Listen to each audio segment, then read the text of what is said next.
യാത്രയാണ്. Okay, 4 more days left. അപ്പോൾ അതിൻ്റെ ഒരു ഒരുക്കത്തിലാണ്. ഇപ്പം ഭയങ്കര ഫേമസ് യൂട്യൂബറാണ് അല്ലേ. വരുമ്പം ഇതിൻ്റെ ഓരോ സ്റ്റെപ്പുകളും എന്നെ എപ്പോഴും മോട്ടിവേറ്റ് ചെയ്യാറുണ്ട് കേട്ടോ. അപ്പോൾ ഞാൻ ഈ ഫസ്റ്റ് സ്റ്റെപ്പ് എടുത്ത് വെച്ച ദിവസം തൊട്ട് ഇതുവരെയുള്ള ഓരോ ഈ പടവുകൾ വെക്കുമ്പോൾ ഇതിങ്ങനെ വായിച്ച് വരാറുണ്ട്. ഈ സ്റ്റെപ്പുകൾ എഴുതിയ കാര്യങ്ങളൊക്കെ വന്നതിന് ശേഷം എനിക്ക് നല്ല ഇമ്പ്രൂവ്മെൻ്റ് ആണ്.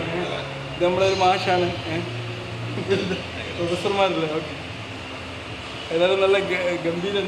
4 ദിവസം കൂടി ഇതുള്ളൂ.